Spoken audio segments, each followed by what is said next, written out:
E aí, gente, tudo bem? Antes de começar a nossa aula dessa semana, que é sobre casos especiais de cálculo estequiométrico, eu queria dar uma lembradinha com vocês da aula passada e também acrescentar uma coisinha aí, que eu estava dando uma olhadinha nos vestibulares mais recentes e a gente fez bastante exercício, vocês lembram? E nos exercícios a gente sempre tinha lá um dado aqui de volume. Eu também falei para vocês que acontece bastante dele dar para mim, ó, a massa molar ou a massa atômica, certo? Só que nos vestibulares recentes, como eles estão agora com essa pegada de fazer uma interdisciplinaridade entre as disciplinas, que interdisciplinaridade significa isso, né, mas beleza? Ou, por exemplo, eu quero realmente ver se o aluno aprendeu a mexer com isso, mexer com aquilo, a juntar os conteúdos e não aprender eles separadamente. O que os vestibulares estão fazendo bastante ultimamente? Eles não estão dando no exercício qual é a massa molar, qual é a massa atômica do átomo, mas eles estão falando o quê? Fala qual é o átomo que você tem que usar lá na reação química e eles dão a tabela periódica. Lá no começo da prova, lá no começo do vestibular, na primeira página, tem a tabela periódica. Aí o que você tem que fazer? Você tem que ir lá na tabela periódica, você mesmo, procurar o átomo e ver qual é a massa atômica dele para jogar no exercício de cálculo estequiométrico que apareceu lá. O que acontece? Vocês provavelmente vão ver sobre isso lá com a professora Isabela, quando vocês forem estudar a tabela periódica. Ela vai ensinar como trabalhar com a tabela periódica bonitinho. Mas até essa aula chegar, eu já quero que vocês vão treinando. Então, por isso que eu trouxe aqui como que a gente faz para localizar a massa atômica ou a massa molar dos elementos químicos na tabela periódica. É bem simples, é bem tranquilo, vai ser bem rapidinho pra gente ver. Só trouxe mesmo para complementar aí e juntar os dois conteúdos, beleza? Então, ó, nós temos aqui uma tabela periódica bonitinha, que vocês já devem ter visto, já devem conhecer. Aqui a gente tem, ó, os metais, aqui os ametais, os gases nobres, certo? Então tá. Na tabela periódica a gente tem várias informações. O que é interessante aqui pra gente, no momento, para o cálculo estequiométrico? É interessante a gente encontrar a massa atômica desses elementos químicos, certo? Que é aquela massinha que a gente usa para fazer os cálculos, beleza? Então, o que a gente vai fazer? Ó, eu vou dar um zoom aqui na minha tabela periódica para vamos pegar esses três elementos químicos aqui como exemplo, para a gente ver o que acontece.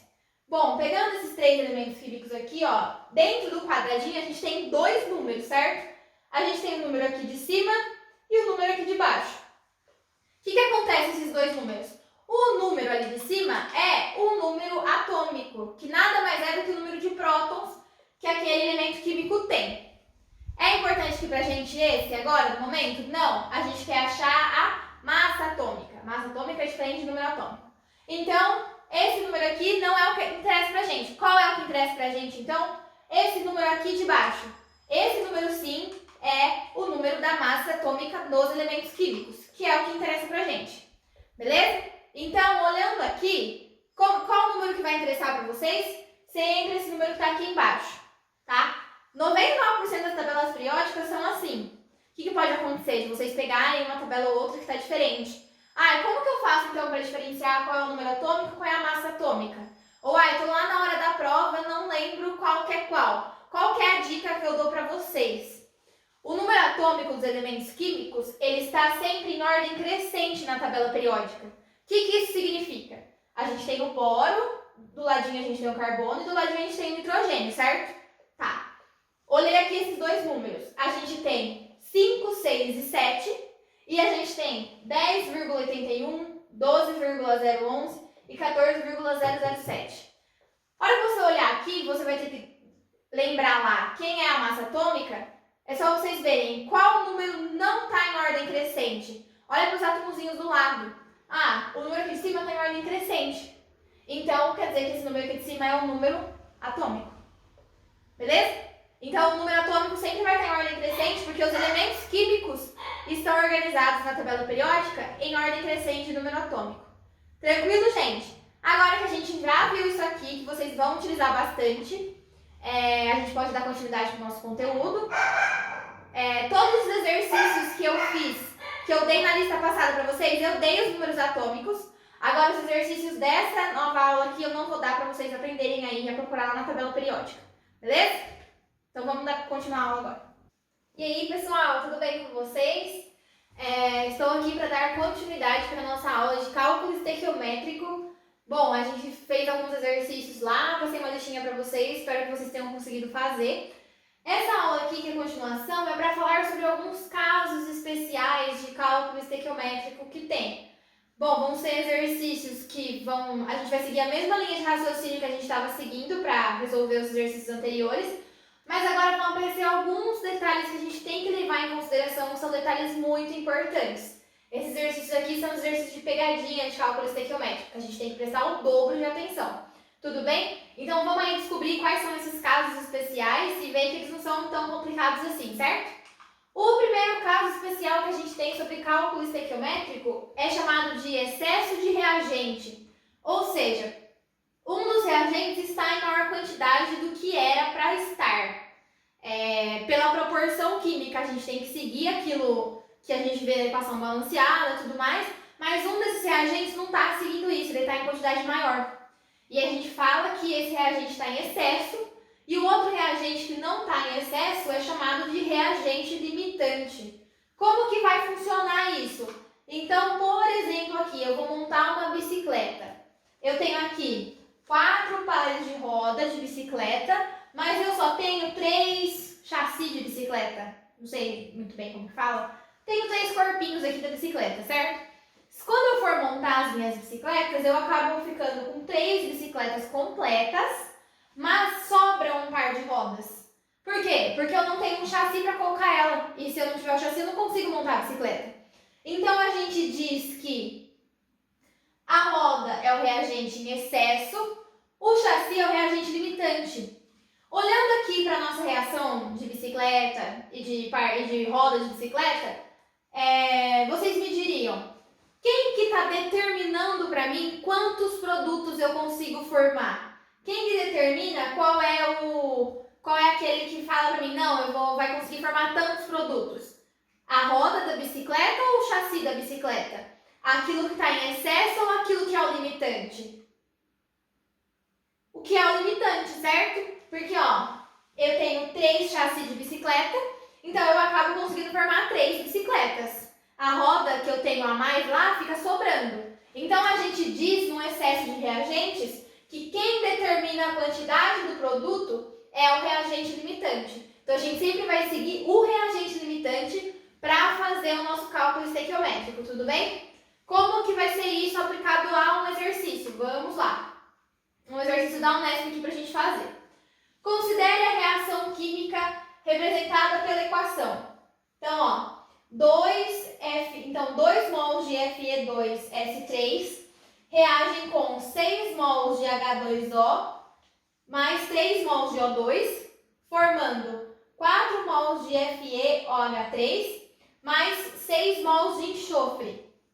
Calcule a quantidade em mols de FeOH3 que pode ser produzida a partir de uma mistura que contenha 1 mol de Fe2S3, 2 mols de H2O e 3 mols de O2.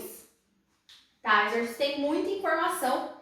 Vamos seguir nosso passo a passo que a gente aprendeu na aula passada, certo? O primeiro passo é copiar a equação química. Então tá aqui, copiei já, vocês copiam aí no caderno também. O segundo passo é conferir se a equação está balanceada, se ela está balanceada corretamente. Vamos ver então, seguindo a regra do macho, vamos começar com o F. O Fe, quer dizer. O Fe é ferro, o ferro é um metal. Então vamos lá, 2 vezes 4, eu tenho 4 átomos de ferro aqui do lado dos reagentes. 4 vezes 1, eu tenho 4 átomos de ferro no produto também. Então tá balanceado o ferro. Seguindo lá o macho, agora eu vou para os ametais. O ametal aqui dessa reação é o enxofre.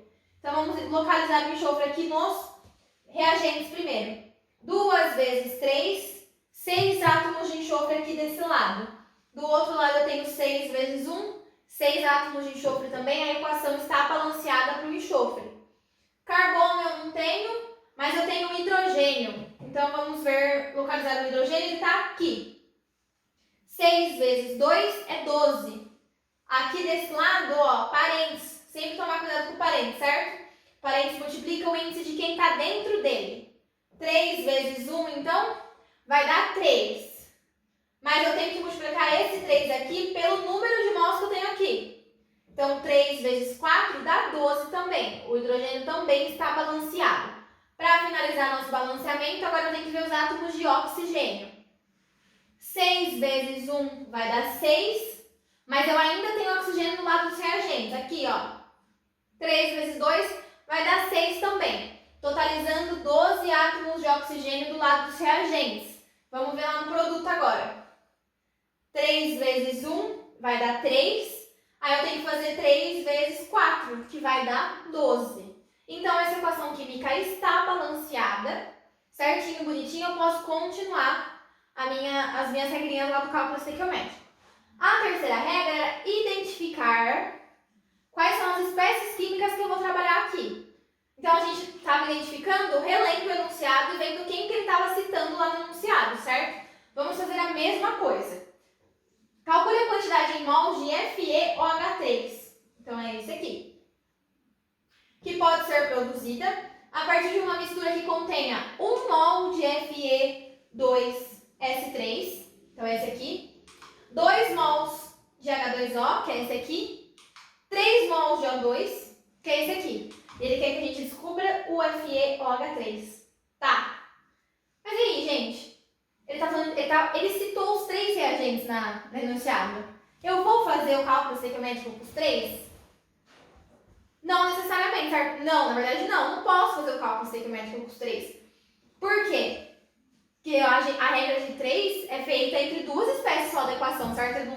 E agora, o que eu vou fazer para definir qual que eu vou usar? Eu posso usar qualquer uma? Não. A gente acabou de ver lá que, para uma reação que tem excesso de reagente, a gente tem que descobrir quem é o limitante, certo? E aí, como eu vou descobrir quem é o reagente limitante entre esses 3 aqui? Eu tenho que descobrir qual é para usar ele para fazer meu cálculo estequiométrico, certo? Então, existem 2 formas de descobrir quem é o reagente limitante e a gente vai ver agora. Vamos lá. Vamos continuar normal. Agora a gente vai montar aquela parte lá da matemática, tudo bem? A gente vai montar as proporções bonitinhas para fazer nossa conta. Então, ó, eu tenho 2 mols de Fe2S3, 6 mols de H2O, 3 mols de O2 e 4 mols de FeOH3, tudo bem? São as 3 espécies que ele citou no enunciado. Vamos trabalhar com as 3 por enquanto. O 6S ele não citou, então eu nem vou usar ele, vou deixar ele ali. Primeira linha é a linha daquilo que eu encontrei aqui no balanceamento da equação, certo? Eu respeito essa primeira linha, é a primeira linha dos dados do enunciado, eu não posso mudar. A segunda linha é aquilo que eu quis colocar. Então, ó, uma mistura que contenha 1 mol de Fe2S3, 1 mol. 2 mols de H2O, 2 mols de H2O. E 3 mols de O2, 3 mols de O2. E aqui tá o que a gente quer descobrir. Então tá. E aí, qual que eu vou usar? O que eu vou fazer? Agora a gente vai descobrir quem é que está em excesso, quem é que é o limitante e quem que a gente vai usar para fazer o cálculo estequiométrico. Beleza até aqui? Então, ó, vamos pensar assim. Essa primeira forma que eu vou explicar para vocês é a forma da lógica. Então, é uma forma que você tem que analisar o problema. Às vezes é bem óbvio de perceber quem é o limitante, quem é o em excesso. Às vezes não é tanto, por isso que eu vou ensinar 2 maneiras para vocês, tudo bem? Aí vocês usem a que vocês acharem melhor. Bom, esse aqui diminuiu pela metade a quantidade dele, certo? Esse aqui diminuiu 3 vezes a quantidade dele. E esse aqui não diminuiu a quantidade dele. Então, analisando aqui em primeiro lugar, a gente já consegue perceber o quê? Se esses 2 diminuíram e esse aqui não diminuiu, ele está em excesso, certo? Pensa, você diminui a proporção de todos os seus reagentes menos de 1. Aquele 1 vai estar em maior quantidade, então. Tudo bem? Então, a gente já sabe que o oxigênio é um dos reagentes que está em excesso. A gente não vai usar ele para fazer o cálculo. Porque a gente só faz o cálculo estequiométrico com o reagente limitante, certo? Vamos ver agora, entre esse e esse, quem que vai ser o limitante e quem que vai ser o que está em excesso. Tudo bem? Vamos observar o que aconteceu daqui para cá.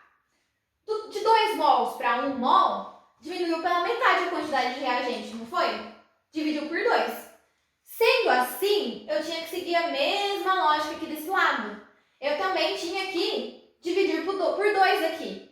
Só que 6 dividido por 2 é 3. E não é 2. Então, o que a gente conclui? que era para ter 3 mols aqui, mas eu só tenho 2 mols.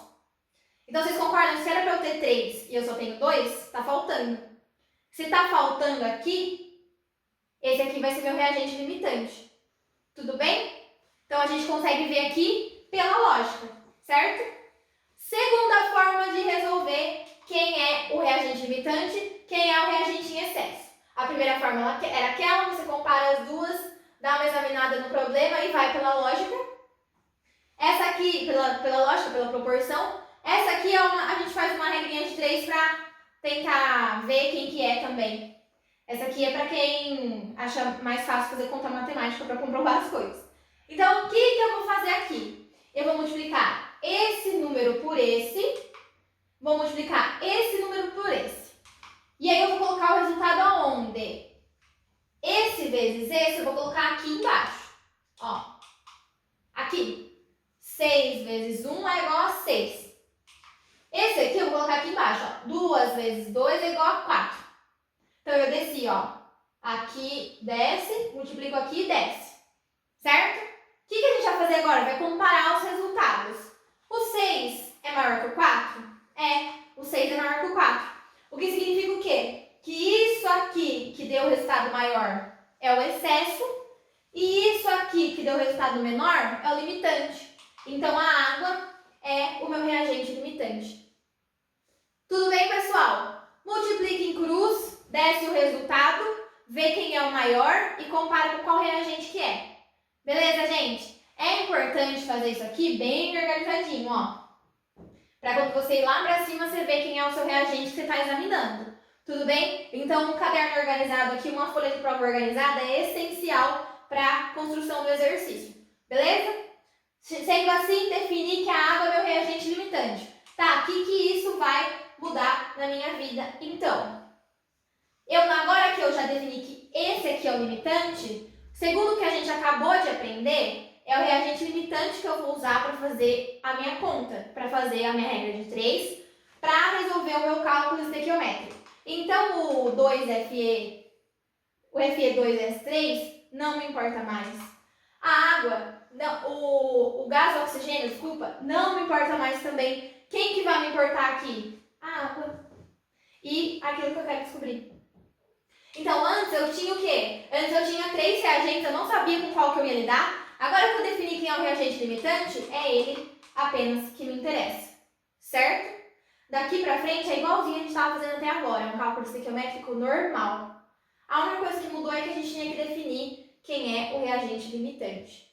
Tranquilo? Então aí tem 2 formas para vocês definirem o reagente limitante. Fiquem à vontade para usar qual vocês preferirem. O que eu vou fazer agora? Cálculo estequiométrico normalzinho. Primeira linha aqui, ó. 6 mols produzem 4 mols, mas eu não estou colocando 6 mols, eu estou colocando 2 mols. Quanto que eu vou produzir então? Z. Aí eu vou multiplicar em cruz e eu vou ter que 6 vezes Z é igual a 4 vezes 2, certo? Resolvendo a equaçãozinha aqui, a gente tem que Z é igual a 1,33. Aí chegou até aqui no exercício, você resolveu tudo isso. Descobriu que é reagente limitante, fez a continha bonitinho. Para chegar até aqui, você olha esse 1,33 e tá, mas fala assim, 1,33 o quê? Putz, não lembro. Fiz tanta conta já que eu já não sei. Então, o que você vai fazer? Vai lá ler o exercício de novo. Ele quer saber, calcule a quantidade em mols de FeOH3. Estou fazendo em mols? Estou, ó, mols. Então, meu resultado vai estar em mols também. Certo? Pelo amor de Deus, gente, vai fazer o exercício bonitinho, vai chegar aqui no final e vai errar a unidade de medida. Não façam isso. Certo? Por isso que é importante ter a resolução do exercício bonitinha, para não se perder. Ah, eu me perdi, esqueci o que eu estou fazendo, porque eu já fiz muita conta. Vai lá, lê o enunciado de novo, respira fundo, tá? Para não se perder no decorrer do exercício. Beleza, pessoal? Excesso de reagente tranquilo, é isso. Acredito que não tenha muito segredo, não. Tudo bem? Agora a gente vai para a pureza do reagente. Então, o que vai acontecer aqui, nesse segundo caso especial de cálculo estequiométrico?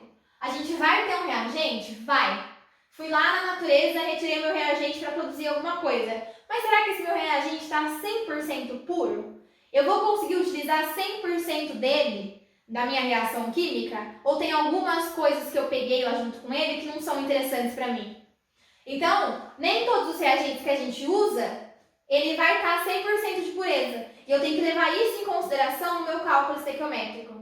Eu tenho que levar isso em consideração na hora de fazer a reação química na minha indústria para eu saber quanto de produto que eu vou produzir. Tudo bem? Então, a pureza do reagente, por exemplo, eu peguei lá 1 kg de bauxita na natureza. Mas esse 1 kg de bauxita, só 80% é óxido de alumínio. E só 80% eu vou conseguir aproveitar para fazer alumínio. Que seriam 800 gramas aqui no caso. Esses 20% é impureza, não me interessa. Vai estar lá na reação química, mas não vai me dar o produto desejado. Então, na hora de calcular o quanto de produto que eu vou ter, não posso levar ele em consideração, essas impurezas. Então, é sempre importante, a pureza é importantíssima para quê? Para a indústria química, beleza? Detalhe importante, a pureza é sempre aplicada ao reagente. O nome dela já diz, pureza dos reagentes, beleza? Falando aqui é óbvio, mas às vezes aparece exercício para descobrir a pureza, o aluno nunca sabe onde colocar o X. Mas a gente vai aprender agora onde tem que colocar. Tudo bem? Vamos lá para exercício então, da Estadual do Rio de Janeiro. Com base na equação a seguir, tá aqui, calcule a massa de alumínio que pode ser obtida na reciclagem de 255 kg de sucata, contendo 80% de Al2O3. Dado, massa molar do alumínio é 27 gramas por mol, do oxigênio é 16 gramas por mol. Vamos lá então. Primeiro passo, copiar a reação química, já está aqui copiada, tudo bem? Segundo passo, conferir se ela está balanceada. Vamos lá. Vamos começar pelo alumínio.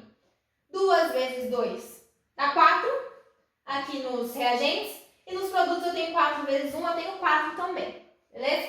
Agora o oxigênio. 2 vezes 3 dá 6 nos reagentes. 3 vezes 2 dá 6 também nos produtos. Então ela está balanceada. Tranquilo? Segundo passo, identificar quais são as espécies químicas que me interessam. Ele está falando aqui a massa de alumínio que pode ser obtida, então eu quero saber isso aqui. Utilizando 255 kg de sucata, que é esse aqui. Então eu vou usar o primeiro e o segundo. Tranquilo até aqui, gente? Então tá. Não falou nada de excesso, nem nada do tipo, então a gente vai trabalhar com pureza, porque ele já falou aqui, ó. 80% de Al2O3, tudo bem? Então, vamos lá para as proporções matemáticas. Eu sei que 2 mols de Al2O3 produzem 4 mols de Al, que a gente balanceou a equação e descobriu isso, certo? Tudo bem? Então tá. Mas eu vou trabalhar com mol. Vamos ler o enunciado de novo, ó. Calcule a massa de alumínio. Ele não falou calcule os mols já, mas por aí. Ele falou calcule a massa, que pode ser obtida na reciclagem de 255 kg de sucata. Então, ele me deu isso aqui em gramas, quilogramas no caso, e isso aqui ele também quer em gramas. Então, eu não vou poder estar trabalhando com mol. O que eu tenho que fazer aqui? Eu tenho que fazer uma transformação. Aquela transformação que a gente viu bastante vezes já, certo? Então, vamos transformar isso aqui. 2 mols, eu vou pegar as massas molares e vou transformar, certo? Então, ó, Al2O3, eu tenho, então, 2 átomos de Al, certo? Então, ó, 2 vezes 27, porque cada átomo de alumínio é 27, beleza? Mais 3 vezes 16, porque eu tenho 3 átomos de oxigênio, e cada oxigênio é 16. Então, aqui eu calculei a massa molar da molécula. Mas, quantos mols eu estou utilizando dessa molécula? 2 mols. Então, eu tenho que fazer tudo isso vezes 2 ainda. Tudo bem, galera? Essa parte eu acho que já ficou bem clara para vocês. Então, façam passo a passo, calcula da molécula primeiro, prestando atenção com quantos átomos ela tem, e depois multiplica pelo número de mols, certo? Vamos fazer a mesma coisa do outro lado. 4 vezes 27, porque a L aqui, o Al é 27, e vezes 4, porque eu tenho 4 mols.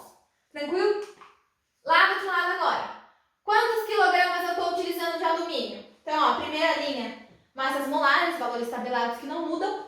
Segunda linha, aquilo que eu quero. Eu estou usando o quê? 255 kg de sucata. Então, ó, 255 vezes 10 a terceira, que é do quilo. Então, 255 kg aqui de sucata. Só que eu vou usar mesmo esse 255 esse 255 quilogramas é puro? É o 100% dele que vai reagir? Não. O que meu enunciado me falou? Que é só 80% dele que tem a L2O3. Então, eu não posso fazer essa regra de 3 aqui, considerando isso aqui um 100%. O que eu tenho que fazer? Tenho que encaixar a pureza lá. Por isso que eu faço vezes 80%. Tudo bem? Então, aonde que a minha pureza tá? A minha pureza está aqui, ó. Minha pureza está aqui no reagente. Certo? Por isso que eu falei lá pra vocês, pureza é sempre no reagente. Beleza? E quanto será que isso aqui vai me formar? Z, que é o que a gente quer saber. Então, a gente vai lá, multiplica em cruz, faz a regrinha de 3. O que eu vou ter aqui? Ó, tudo isso aqui deu 204 vezes Z. Aí eu fiz 4 vezes 27 vezes isso aqui. Ó, esse 204 aqui, ó, 4 vezes 27 é 108. Esse 204 aqui, ó, coloquei aqui pra vocês. Saiu da onde? É o 255 vezes 80%, ou vezes 0,8. Beleza? Só pra vocês, na hora que forem estudar aí, saberem de onde saiu o número. Então, é daqui dessa porcentagem que ele saiu. O 10 a terceira eu mantive aqui, tá? O que eu vou ter aqui, então, ó? 204 de um lado, 204 do outro, eu cancelo. Eu vou ter que Z é igual a 108 vezes 10 a terceira gramas, ou 108 quilogramas. Então, ó, 10 a terceira aqui virou quilo, tá? Como o exercício não especificou se ele quer em grama ou quilograma, tanto faz a resposta. Mas tem exercícios que especificam. Às vezes eles dão aqui em quilograma e pedem em grama, para deixar como pegadinha mesmo para o aluno, tá? Então prestem sempre atenção nisso. Tranquilo, pessoal? Então, ó, como o meu reagente não é puro, eu tenho que levar em consideração o nível de pureza dele aqui na hora de resolver o exercício, beleza? Mais um exercício aqui sobre pureza, porque esse aqui é diferente do anterior que a gente fez. Então, eu trouxe aqui para nós fazermos juntos.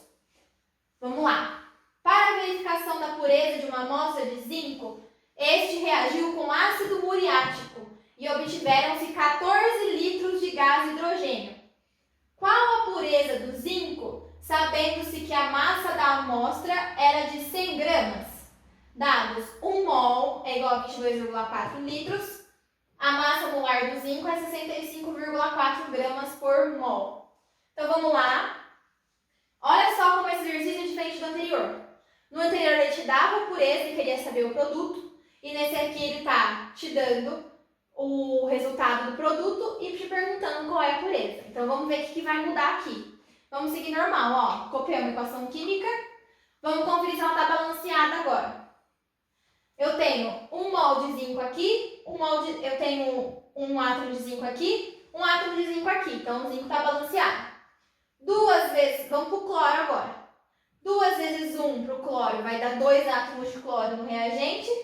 E aqui eu tenho 1 vezes 2 átomos de cloro no produto. Está balanceado também. Para finalizar, o hidrogênio. 2 vezes 1 aqui de hidrogênio me dá 2 átomos de hidrogênio no produto, no reagente, desculpa. E aqui eu vou ter 2 átomos de hidrogênio no produto, então também está balanceado. Vamos identificar agora quais são as espécies químicas que a gente vai trabalhar. Ele quer saber qual a pureza do zinco, então eu vou trabalhar com este aqui. E ele quer saber, ele fala que a massa da amostra era de 100 gramas. Espera aí. E obtiveram-se 14 litros de gás hidrogênio. Olha lá, isso que tá no exercício inteiro. Então vamos lá. 14 litros de gás hidrogênio, então quer saber, a gente quer dizer que a gente tem que trabalhar com esse aqui também. Então vai ser o hidrogênio e o zinco que a gente vai usar. Tudo bem? Vamos lá então. A gente vai ter 1 mol de zinco reagem formando 1 mol de hidrogênio. Ó, tô seguindo aqui a estequiometria da reação, tudo bem? Mas eu vou trabalhar com mol e mol? Não vou. Por quê? Porque ele está falando que a massa da amostra é 100 gramas. 100 gramas não é mol, então eu vou ter que passar isso aqui para grama. Outro detalhe, ele está falando que eu obtive 14 litros de gás hidrogênio. Então aqui eu vou ter que trabalhar com volume também, beleza? Vamos lá. 1 mol de zinco para passar para grama. Eu só tenho um átomo de zinco aqui, não é nem 2, tem que multiplicar por nada, então 65,4 gramas está para 22,4 litros. Por quê? Porque não é 1 mol e a gente não está trabalhando com litro. Então aqui eu vou estar tem que passar para litro. Tudo bem, pessoal? O que a gente sabe aqui? A gente sabe que foram formados 14 litros quando reagiram 100 gramas de amostra. Chegamos até aqui com os valores enunciados, beleza? Bom, eu tenho tudo, ó. Eu tenho massa aqui, volume aqui, massa aqui. O que vai ser minha incógnita, então? Eu quero saber a pureza, não quero? A pureza do zinco. E eu falei lá pra vocês, pureza é sempre no reagente. Aonde eu vou colocar meu X, então? Aqui. O meu X que eu chamei de Z. Aqui, ó. É esse aqui que eu quero descobrir. É essa pureza aqui. Tudo bem? Tudo certo, gente? Então tá. Vamos lá, resolver normal, ó. Regrinha de 3. O que vai acontecer aqui? Multiplicaçãozinha normal, ó. 22,4 vezes 100 vezes Z, tá aqui, é igual a 65,4 vezes 14 litros. Resolvendo essa equaçãozinha aqui, eu descubro que Z é igual a 0,40875 ou que Z é igual a 40,87%. Multipliquei esse valor aqui por 100. Tudo bem, gente? Então, ó, diferenças do exercício anterior para esse aqui. No exercício anterior, eu tinha isso aqui. Então, aqui, eu coloquei o valor da pureza no produto e descobri o quanto que foi formado, certo? Aqui não, aqui eu sei o quanto foi formado e eu quero saber a pureza. Tudo bem, pessoal? Então tá, espero que esteja tudo certo. Vamos continuar. Pureza é isso. Agora, o último caso especial de cálculo estequiométrico que existe é o de rendimento da reação química. O que o rendimento vai falar para mim? O que é o rendimento, na verdade? O rendimento da reação é a porcentagem real do reagente limitante que se converte efetivamente em produto. O que significa tudo isso? Eu fiz uma reação química, será que 100% dela virou produto ou eu tive perda? Eu tive perda de calor, eu tive perda de, sei lá, abrir lá o frasco na hora e saiu o reagente e nos transformou tudo em produto. O que será que aconteceu? Todas as reações são perfeitas? 100% eficazes? 100% de rendimento? Não necessariamente. Exercícios que abordam bastante a vida real, indústria e tudo mais, trazem bastante isso aqui, porque nenhuma reação de indústria realmente é 100% eficaz. É bem raro de acontecer, acho que nunca acontece. Então, por isso que o rendimento é muito importante da gente estudar. Tudo bem? Ele é um caso bem prático de cálculo estequiométrico. E como que vai funcionar isso aqui? O rendimento, ó, ao contrário da pureza, ele é sempre aplicado no produto. E é isso que a gente vai ver agora. Então, aí está a grande diferença do rendimento para a pureza. Pureza é no reagente, rendimento é lá no produto. Certo? Vamos ver então como funciona com um exercício, né? É o jeito mais prático da gente ver como aplicar as coisas. Então, ó, o gás hidrogênio pode ser obtido em laboratório a partir da reação de alumínio com ácido sulfúrico, cuja equação química não ajustada é... Ó, pessoal, não ajustada. Esse não ajustado aqui significa que ela não está balanceada, hein? Eu já dei uma dica aqui pra você. Vamos lá ler a equação, ó. Alumínio reage com H2SO4, que é ácido sulfúrico, formando Al2SO4 mais H2. Então tá.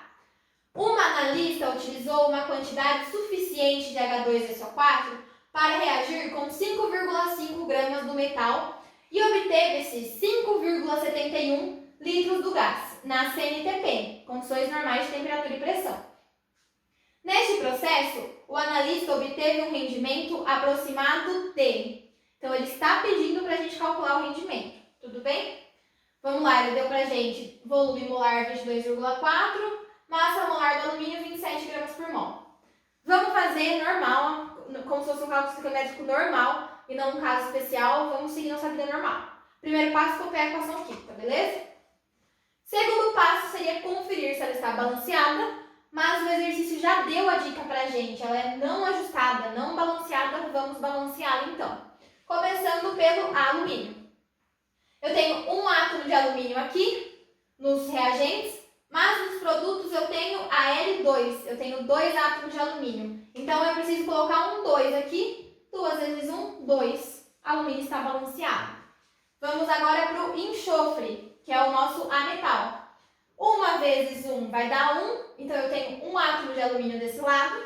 Do outro lado aqui eu vou ter 1 vezes 1 aqui, certo? Mas eu não posso esquecer do parênteses. Olha o parênteses aqui de novo. O parênteses fala para mim que tudo que está dentro do parênteses eu tenho que multiplicar por esse número aqui de fora, certo? Então, ó, 3 vezes 1 vai dar 3. Vezes 1 vai dar 3 de novo. Então, eu tenho 3 átomos de enxofre aqui desse lado e lá daquele lado eu só tenho 1. O que eu vou fazer, então? Colocar um 3 ali. Tudo bem? Agora está na hora do hidrogênio. Carbono a gente não tem pelo carbono, vamos para o hidrogênio. Eu tenho 3 vezes 2, que vai dar 6. Eu tenho 6 átomos de hidrogênio do lado dos reagentes. E lá nos produtos eu tenho 2 só. Que número vezes 2 que dá 6? 3 também. Então, ó, 3 vezes 2 vai dar 6. E aqui 3 vezes 2 vai dar 6. Então, eu tenho 6 hidrogênios desse lado, 6 hidrogênios desse. Minha equação está balanceada. Para finalizar, o oxigênio. Vamos lá. 3 vezes 4 vai dar 12. Do lado dos reagentes, 3 vezes 4 é 12. Vezes 1 é 12 do produto. Nossa equação está balanceada. Beleza, pessoal? Então, bonitinha. Vamos lá agora para o terceiro passo, que é identificar quais são as espécies de interesse para a gente aqui nessa conta. Ele falou que usou uma quantidade suficiente de H2SO4 para reagir com 5,5 gramas do metal, que é do alumínio, e obteve 5,71 litros do gás na CNTP. O gás é o hidrogênio, gente. Quem que a gente vai utilizar, então? Ele falou que utilizou quantidade suficiente de H2SO4, mas não falou quanto. Se ele não me deu números, o H2SO4 não me interessa. Ele me deu números de quem? Do alumínio. Ele me deu 5,5 gramas do metal. Então, é o alumínio que me interessa. Tudo bem? E quem que me interessa lá do outro lado? O gás que ele fala, que aqui é o hidrogênio. Beleza? Até aqui, pessoal, identifiquei os dois. Balancei a equação, tranquilo?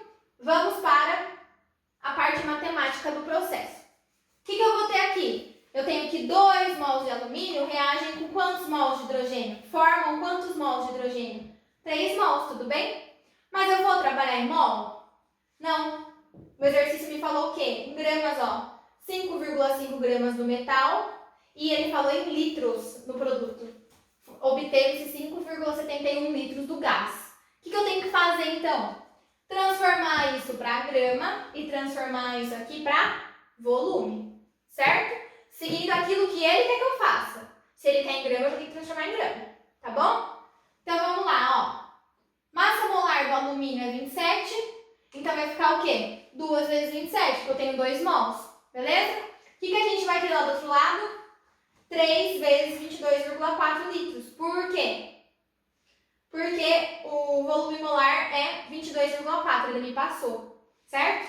Mas quanto que eu estou reagindo? Eu estou reagindo 5,5 gramas de alumínio. Então é isso que eu vou colocar aqui. E isso vai me formar 5,71 litros de volume do gás, porque foi o que ele me falou aqui. Tudo bem, gente? Agora, ó, até aqui existem 2 jeitos de resolver esse exercício, eu vou ensinar os 2 jeitos para vocês também. O primeiro jeito é esse aqui. A gente colocou, ó, todas as coisas que foram, todas as informações que ele me deu, a gente colocou tudo no lugar certinho. O que a gente quer descobrir? A gente quer descobrir a pureza, certo? Opa, o rendimento, desculpa. A gente quer descobrir o rendimento, não é? Se eu quero descobrir o rendimento eu coloco aonde que eu falei lá para vocês? O rendimento é sempre no produto da reação. Então, o meu X eu vou colocar onde? No meu produto. Rendimento a gente coloca no produto. E a pureza eu colocava onde? No reagente. Certo? Vocês lembram que no exercício anterior a gente colocou o X aqui? Agora a gente está colocando o X aqui, ó. Porque a gente está falando de rendimento. Então, mais uma vez, rendimento da reação é no produto. Então, aqui, ó, eu quero descobrir ele e coloquei ele aqui. Tranquilo? Então, vamos lá continuar normal. Ó, multiplica em cruz. Eu vou ter que o quê? 2 vezes 27 vezes 5,71 é igual a 5 vezes 5, 5,5 vezes 3 vezes 22,4 vezes Z. Resolvendo toda essa matemática, a gente vai descobrir que o rendimento da minha reação, o Z da minha reação, é igual a 0,85 ou 85%. Tudo bem, pessoal? Tranquilo? Essa é uma das formas de resolver. Eu acredito que seja mais prática, porque a gente segue uma linha de raciocínio como a da pureza do reagente. Tudo bem? Então, ó, rendimento é sempre no produto e vocês coloquem na primeira linha, tudo bem? A gente aplica lá na primeira linha do cálculo estequiométrico. Tranquilo? Vamos ver qual é a segunda forma de resolver isso aqui. Então, ó, recapitulando o que o exercício tinha me falado. A gente passou aqui, ó, para gramas, para litros. Aí ele me disse o seguinte: não é uma reação pura, a gente sabe disso, porque ele está pedindo para a gente calcular a pureza. Não é uma reação de 100% de rendimento, desculpa, eu confundo rendimento com pureza. Não é uma reação de 100% de rendimento. Ele está falando isso para a gente, porque ele está pedindo para a gente calcular o rendimento, certo? Mas o que acontece? E se essa reação fosse 100% de rendimento? Quanto será que a gente obtém de produto? Certo? Então, a gente monta ela igual a gente tinha montado lá atrás, mas, ao invés de colocar que obteve-se 5,71 litros, eu coloco que obteve-se Y aqui, ó. E aí, o que eu faço? Eu descubro quanto que ele obteria se fosse 100% de rendimento. Reparem que, ó, eu não coloquei rendimento nenhum aqui ainda. Então, eu considero ela uma reação de 100% de rendimento. E eu faço o meu cálculo normal. Ó, eu descobri que se ela fosse 100% de rendimento, eu ia obter 6,84 litros do meu produto, certo? Isso aqui, então, seria o quê? 6,84 litros, então, que foi o que eu descobri aqui, seria se a minha reação fosse 100% de rendimento. Mas eu obtive 6,84 litros? Não. O enunciado me falou que eu obtive quanto? 5,71 litros. Ah, 5,71 litros, será que é quantos por cento de rendimento, então? Aí eu descubro aqui. Fazendo aqui, ó, multiplico em cruz de novo, uma regra de 3, e aí eu descubro que o x é igual a aproximadamente 85%. Tranquilo, gente? Essa aqui é mais trabalhosa de fazer, ela tem duas regras de 3, são 2 passos, a outra acaba sendo mais curta, mas para quem preferir essa forma aqui, tá aqui também para vocês. Tranquilo? Só tem que, a hora que você calcular aqui, só tem que lembrar que isso aqui é o 100%, você tem que calcular o rendimento. Beleza, pessoal? Tudo bem, gente? Trouxe aqui mais um tipo de reação para a gente fazer. O que essa aqui tem de diferente? Vamos lá descobrir. A combustão do gás amoníaco é representada pela seguinte equação não balanceada. Então, essa equação química não está balanceada também. Calcule... aqui, ó, a equação química, ó. NH3 reage com O2, formando N2 mais H2O. Calcule a massa de água obtida a partir de 56 litros de NH3 na CNTP, condições normais de temperatura e pressão, sabendo que a reação tem rendimento de 95%. Dado o volume molar 22,4 e a massa de H2O é igual a 18 gramas por mol. Vamos lá, então. Primeiro passo, qual é? Copiar a equação química, isso mesmo. Tá? Nessa hora da aula já vocês ter decorado os passos, hein, pessoal? Segundo passo, conferir se ela está balanceada, mas o exercício já me dedurou aqui, ó. Equação não balanceada, então a gente vai ter que balancear ela. Vamos lá ver. Começando pelo metal. Não tenho metal aqui. Segunda letra do macho, ametal. Ametal eu tenho nitrogênio, ó. Então vamos lá. Eu tenho um nitrogênio aqui, ó, do lado dos reagentes, mas eu tenho 2 do lado dos produtos, ó. 1 vezes 2. O que eu vou fazer então? Colocar um 2 ali na frente. Não tenho carbono, vou pro hidrogênio então. Vamos lá, hidrogênio aqui do lado dos reagentes, ó. 2 vezes 3 é 6. Então eu tenho 6 hidrogênios do lado dos reagentes. E aqui eu tenho, ó, H2. Então eu tenho 2 só. Que número vezes 2 que dá 6? 3, certo? Então, ó, 3 vezes 2 dá 6. O meu hidrogênio está balanceado. Agora, para fechar, vamos lá no oxigênio. Eu tenho O2, eu tenho 2 oxigênios desse lado aqui. Só que desse lado aqui eu tenho 3, ó. 3 vezes 1 dá 3. E aí, gente? Se eu colocar 3 aqui, fica 3 vezes 2 dá 6. Não dá. Aí, o que eu falei pra vocês? Não pode mexer nesse número aqui, ó. Esse 2 eu não posso arrancar dali. Que número vezes 2 que dá 3? Pensem aí. 1,5, certo? 1,5 vezes 2 dá 3. Só que eu não posso colocar 1,5 aqui. A gente não trabalha com coeficientes decimais. A gente trabalha com fração. Então, vocês têm que pensar qual é a fração do 1,5, que é 3 sobre 2, certo? 3,5. Então, ó, 3,5 vezes 2, agora sim vai dar 3. O meu oxigênio está balanceado, não tem mais segredo aqui. Beleza? Tranquilo? Vamos continuar então. Agora a gente tem que identificar qual é a espécie química, as espécies químicas que a gente vai usar aqui, tudo bem? Vamos lá. Calcule a massa de água obtida a partir de 56 litros de NH3. Então eu vou usar quem? NH3 e água, certo? Já identifiquei quem é qual. Vamos agora fazer as conversões matemáticas, as proporções, as nossas regrinhas de 3. 2 mols de NH3 reagem formando 3 mols de H2O. Só que eu vou trabalhar com mol e mol? Vamos ler o lá anunciado para ver. Calcule a massa de água obtida. Massa de água. Então, aqui a gente já vai ter que passar para a massa. Certo? A partir de 56 litros de NH3. Aqui a gente vai ter que trabalhar em volume. Então, vamos passar isso aqui para volume e vamos passar isso aqui para massa. Tudo bem? Vamos lá, então, ó. 2 mols. Se 1 mol é 22,4, que ele me deu aqui, ó, volume molar, 22,4, eu vou fazer o quê? 2 vezes 22,4. Beleza? Então tá. E aqui, ó, massa molar do H2O, 18 gramas por mol. Significa o quê? Que em 1 mol eu tenho 18 gramas. Mas quantos mols que eu tenho? 3 mols. Então eu vou fazer 3 vezes 18 gramas. Beleza? Tranquilo? Aí, segunda linha do cálculo estequiométrico, aquilo que a gente quer. Ele tá falando pra mim que eu obtive a massa obtida a partir de 56 litros de NH3. Então, eu vou colocar 56 litros aqui. E eu quero saber qual é a massa de água que eu vou obter. Eu vou chamar de X, então. Tudo bem até aqui? Montamos a equaçãozinha bonitinha, que nem a gente tinha montado até agora.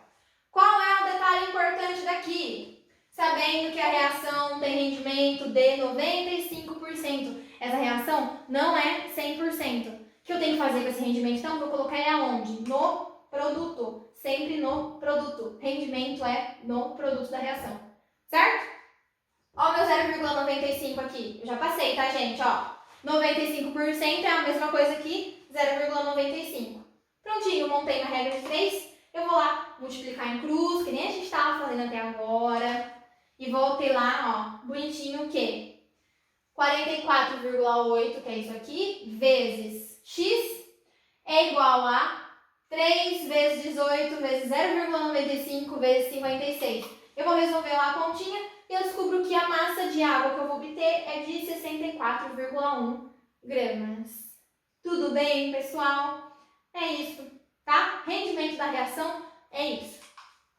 O que acontece aqui agora? A gente está chegando para o finalzinho da nossa aula. Só vai faltar esse pequeno detalhe aqui, que é uma parte do cálculo estequiométrico, que é especial para o cálculo de fórmulas químicas. Então, a gente está falando aqui de H2O, NH3, H2O2, H2SO4, a gente está falando de várias letras e números. O que é tudo isso? Tudo isso são fórmulas químicas. Então, a química, ela representa as suas moléculas por meio de fórmulas. Essas fórmulas vão ter os símbolos dos elementos. Então, H é o símbolo do hidrogênio, O é o símbolo do oxigênio, e por aí vai, certo?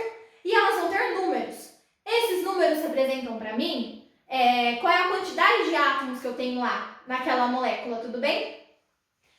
Só que assim, existem 3 principais fórmulas químicas que a gente vai aprender a calcular agora, tá? Então, a gente está usando muito uma delas, que eu vou comentar aqui, mas existem outras, e a gente vai aprender a calcular esses 3 tipos aqui. Então, ó, vamos lá, o primeiro tipo de fórmula que existe é a fórmula centesimal, o nome dela já fala, ó, indica os átomos de uma molécula pelas suas porcentagens em massa. Então, é uma fórmula que vai trazer para mim quantos por cento eu tenho de cada elemento químico na composição daquela molécula. Tudo bem? O segundo tipo de fórmula é chamado de fórmula molecular. Mostra os átomos e as suas quantidades na estrutura molecular. E é esse que é a fórmula usualmente utilizada por nós. Então, até agora, a gente está usando a fórmula molecular, que é a clássica. Tudo bem?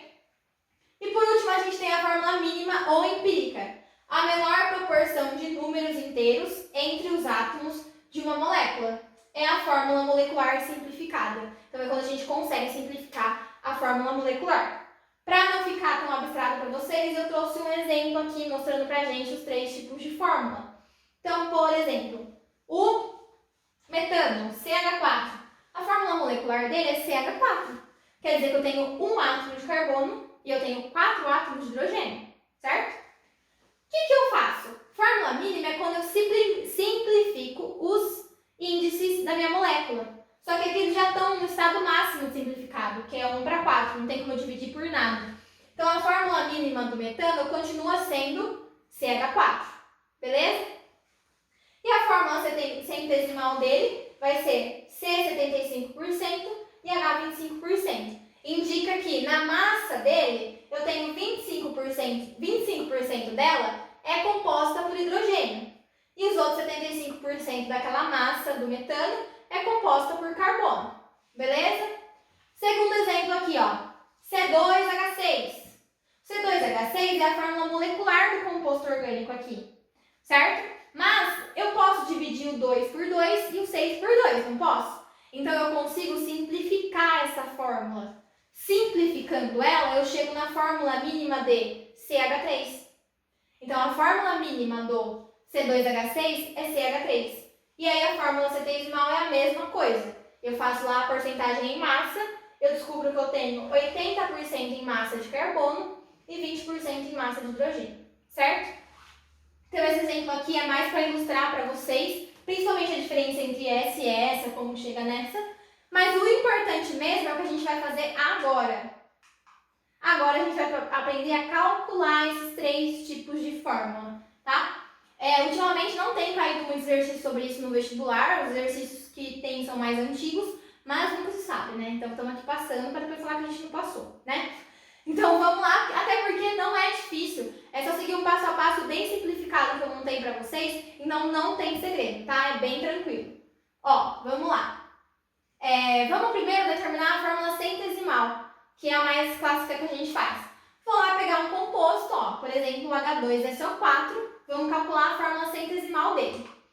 Quais são os passos que a gente tem que seguir? O primeiro passo é determinar a massa molecular do composto. Pô, a gente está cansado de fazer isso, a gente fez isso até agora na nossa aula, certo? Então vamos lá determinar a massa molecular dele, ó. Ele me deu lá as massas atômicas, então a massa do hidrogênio é 1U, a massa do enxofre é 32U e do oxigênio é 16U, certo? O que eu vou fazer aqui então? Eu vou pegar e multiplicar ali pela quantidade de átomos que eu tenho, certo? Então, ó, eu tenho a massa do hidrogênio é 1U, mas eu tenho 2 hidrogênios, então eu vou fazer 2 vezes 1, que vai dar 2U, certo? Tudo que a gente tinha feito até agora. O enxofre é 32U, só que vezes 1, porque eu tenho um enxofre só, beleza? Vai dar 32. E o oxigênio é 16U, só que vezes 4, porque eu tenho 4 oxigênios na molécula, ó. Vai dar 64U. O que eu vou fazer agora? Somar tudo para chegar na massa dessa molécula. A massa dela vai ser 98U. Fiz o passo 1? Fiz. Determinei a massa molecular dele. O que eu vou fazer agora no passo 2? Calcular qual é a parte, porcentagem, que cada elemento possui no todo, que é a molécula toda. O que eu quis dizer aqui, gente? O que é porcentagem?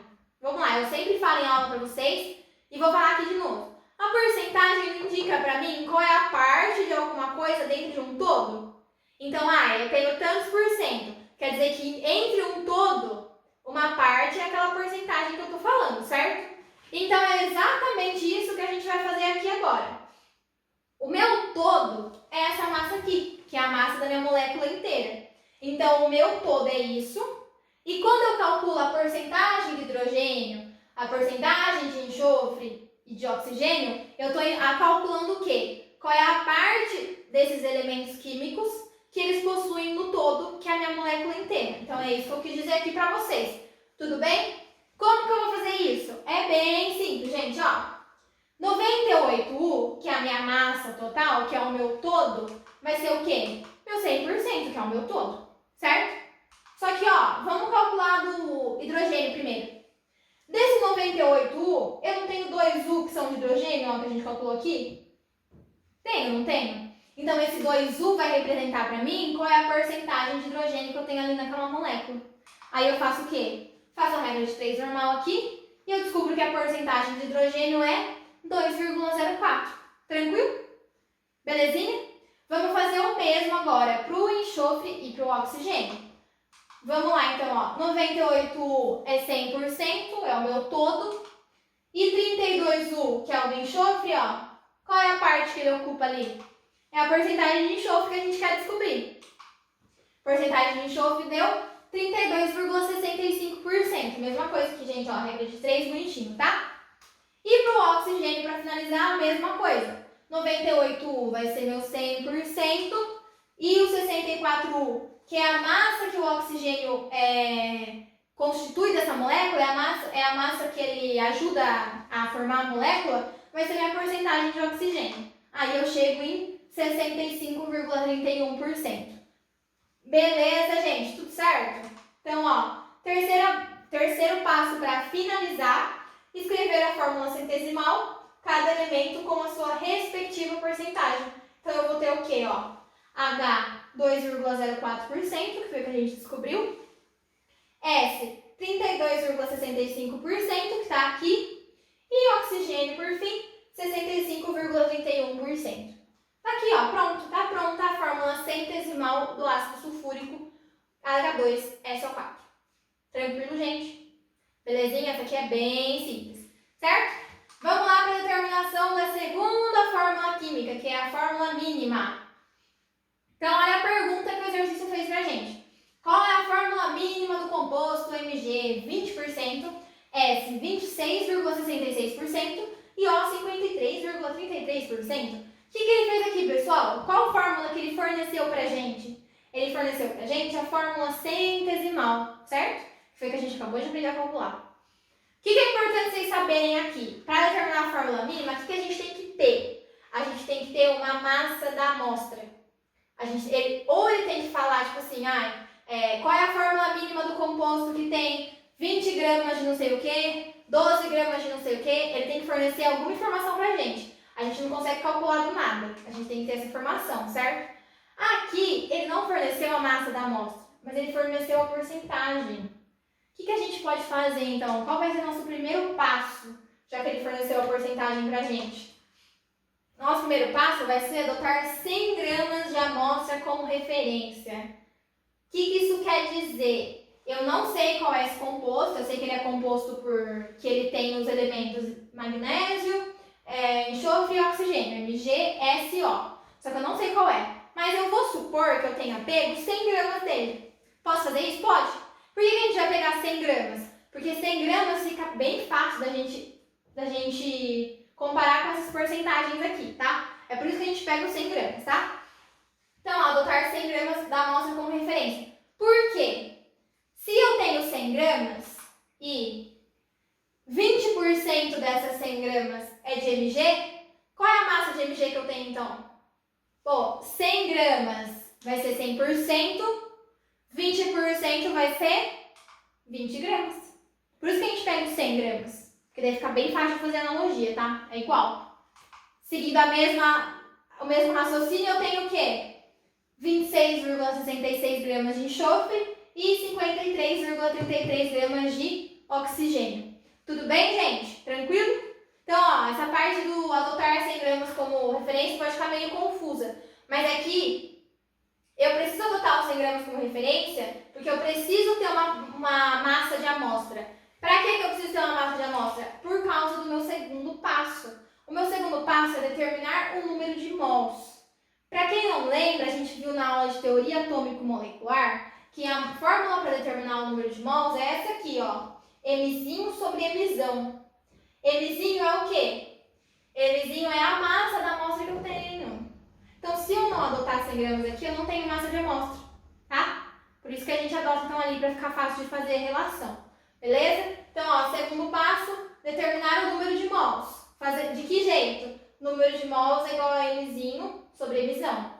É igual a massa da amostra sobre a massa molar daquele composto. Tudo bem? Vamos fazer então, ó.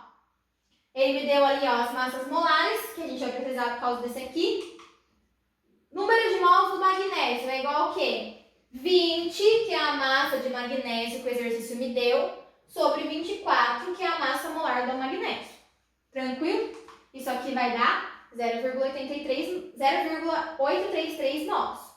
Vou fazer a mesma coisa para o enxofre, só que o do enxofre vai ficar o quê? 26,66 gramas sobre 32, que é a massa molar dele. Isso aqui vai dar também 0,833. Tranquilo? Por fim, o do oxigênio. O número de mols do oxigênio é 53,33, que é a massa dele, sobre 16. Isso aqui vai dar 3,33. Terminei de fazer o passo 2? Terminei. Determinei o número de mols dos constituintes da molécula. Vamos lá para o passo 3 agora. Dividir todos os valores pelo menor número obtido. Tá. Dentre esses 3 números aqui, qual é o menor número que eu obti? 0,833, tudo bem? Então, eu vou pegar os 3 números e dividir por isso. Dividir por 0,833, 0,833 e 0,833. Certo? Vamos ver quanto que vai dar isso. Aqui em cima deu 1, aqui embaixo deu 1 e ali por último deu 4. 1, 4, 4. Calma, tá acabando, gente. Tá mais próximo do que vocês imaginam. Quarto passo. Observar se não teve nenhum número decimal no resultado final. Qual é o resultado final? Esse aqui, ó. Teve número decimal aqui? Não teve. Se não teve número decimal, acabou. Essa é a fórmula mínima do meu composto. Essa qual? O número de mols, ó, o do Mg não deu 1?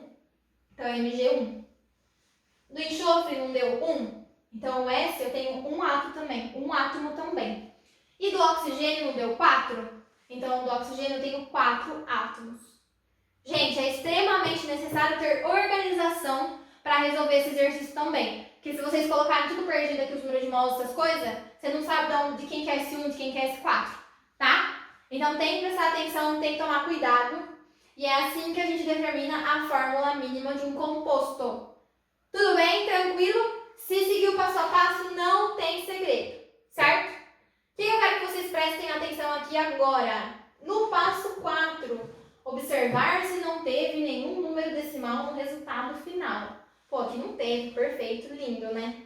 Mas se tiver? Se tiver, o que quer dizer, na verdade, número decimal, né? Por exemplo, se tivesse dado 4,5 aqui, a gente ia ter que colocar 4,5 aqui. Mas existe molécula quebrada? Tem como eu pegar 4 átomos e meio do oxigênio e ligar lá? Eu vou pegar e o oxigênio vai fazer uma ligação, mas o meio oxigênio vai fazer outra ligação. Não tem como. Molécula quebrada não existe 4 átomos e meio. A gente não consegue quebrar o átomo no meio para fazer ligação química, tá? Então, o que eu vou fazer quando eu tiver um átomo quebrado? Quando der um número quebrado aqui? É isso que a gente vai ver aqui nesse exercício aqui agora, tá? Então, vamos ver, ó. O composto que apresenta na Constituição, Na 1,84 gramas, P 1,24 gramas e O 2,24 gramas é usado como aditivo alimentar. Qual é a fórmula mínima desse composto? Então, ó, dado as massas molares ali. Então tá. O nosso passo 1 era o quê? Adotar 100 gramas da amostra como referência. Mas aqui ele já deu a amostra em gramas pra gente, ó. Aqui atrás ele não tinha dado, ele tinha dado porcentagem. Aqui ele já deu em gramas. Se ele já deu em gramas, eu não preciso adotar 100% 100 gramas como referência, tá, gente? Eu vou usar o quê? Eu vou usar essas gramas que ele me deu aqui. Então, eu já vou pular para o passo 2, que é determinar o número de mols. Beleza, pessoal? Então, ó, vou determinar o número de mols do sódio primeiro, do Na. 1,84, que é a massa da amostra, dividido por 23. Isso aqui vai dar 0,08. Tranquilo? Então, eu tenho 0,08 mols do sódio. Número de mols 0,24, que é a massa da amostra dele, dividido por 31, vai dar 0,04. E por fim, a do oxigênio, 2,24 dividido por 16, que vai dar 0,14. Então tá. Meu terceiro passo era qual? Vamos lembrar aí? Era dividir os valores obtidos pelo menor valor. Qual é o menor valor aqui, ó? 0,08, 0,04 ou 0,14? 0,08. Opa, 0,04, certo? Então, o que a gente vai fazer? Dividir os 3 por 0,04. Então, ó, 0,08 dividido por 0,04 vai dar 2. Aqui vai dar 1 e aqui vai dar 3,5. Então, chegou. Chegou naquilo que eu falei para vocês prestarem atenção. Passo 4. Observar se não teve nenhum número decimal no resultado final. E aí eu tive o quê? 3,5 átomos de oxigênio. Existe isso, gente? O que eu falei ali atrás? Não existe. Não tem como eu pegar 3 átomos e cortar um no meio. O átomo não é um bolo, certo? A gente não pode ficar cortando ele no meio, dividindo assim. Não dá, fazer pedaços de átomos. Não dá. Então, eu não posso deixar a molécula desse jeito. Isso aqui não existe, isso aqui não é válido. O que eu vou fazer, então? Vou transformar esse 3,5 num número inteiro. Como que eu faço isso? Preciso multiplicar o 2,5 por algum número, certo? Se eu multiplicar 3,5 por 2, dá quanto? Dá 7. Pô, o 7 é um número inteiro. Mas eu posso só multiplicar o 3,5 e deixar o resto da molécula sem multiplicar?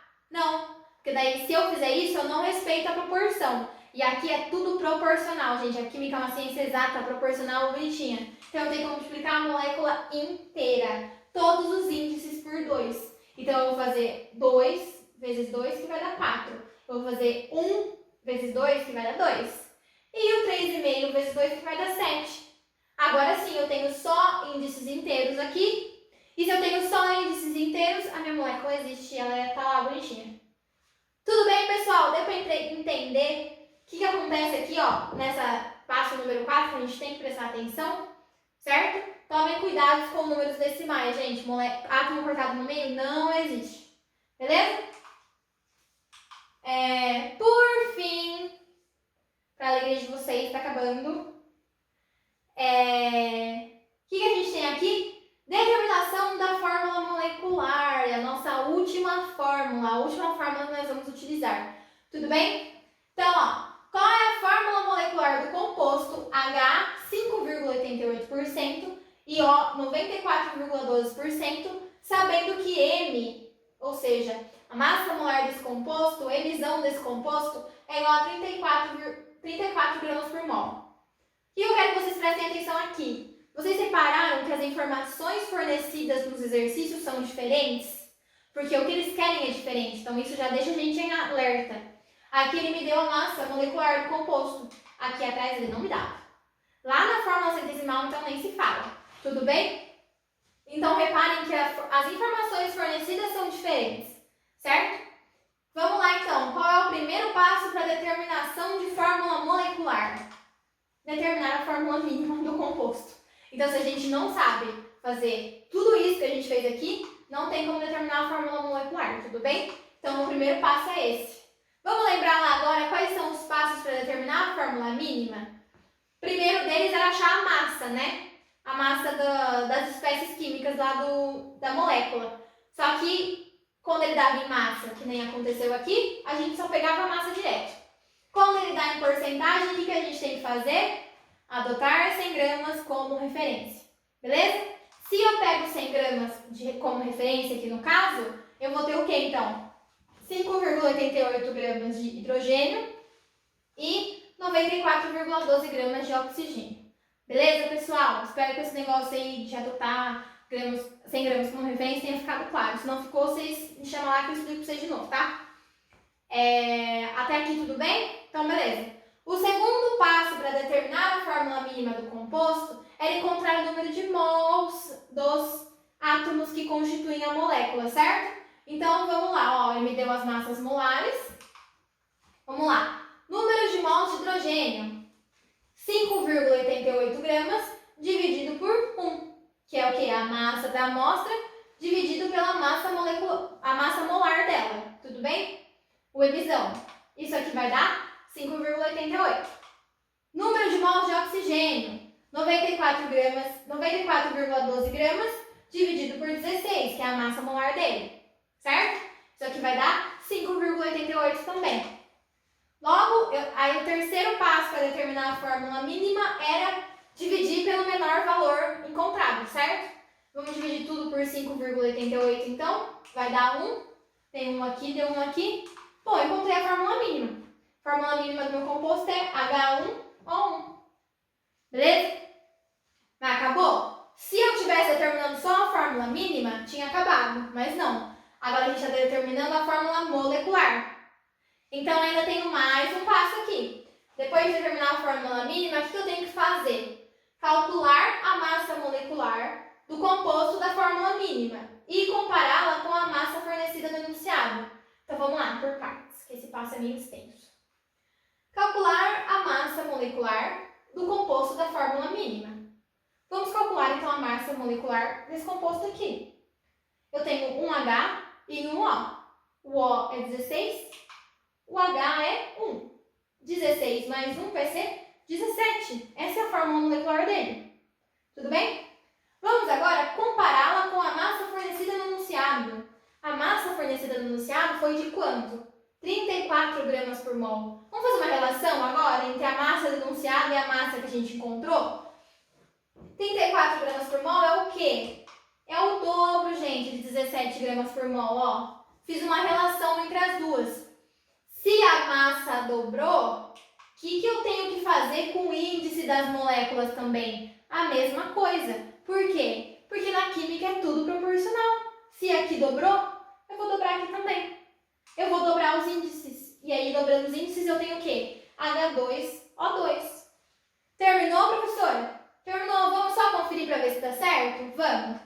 Vamos lá calcular a massa desse composto aqui agora. 2 vezes 16, porque eu tenho 2 oxigênios, vai dar quanto? 32. E 2 vezes 1, porque eu tenho 2 hidrogênios, vai dar 2. 32 mais 2, 34. Certinho, gente? Difícil, complicado? Espero que não. Espero que vocês tenham entendido. Essa foi o final da nossa aula sobre cálculo estequiométrico dos casos especiais. Vou mandar mais uma listinha para vocês. Façam a lista, por favor. Me procurem se tiver dúvida, entrem em contato aí. E a gente fica por aqui. Acredito que isso tenha sido nossa aula final de cálculo estequiométrico. Nossa próxima aula vai ser sobre outro assunto novo, tá? Então, gente, não esqueçam de tirar dúvidas sobre isso. Cálculo estequiométrico é clássico no Enem. O cálculo estequiométrico cai bastante na Unesp, nos vestibulares da vida aí. Então, é um assunto importante que tem que estar bem claro na mente de vocês. Beleza? Tchau, até a próxima. E é isso aí, fiquem em casa, hein?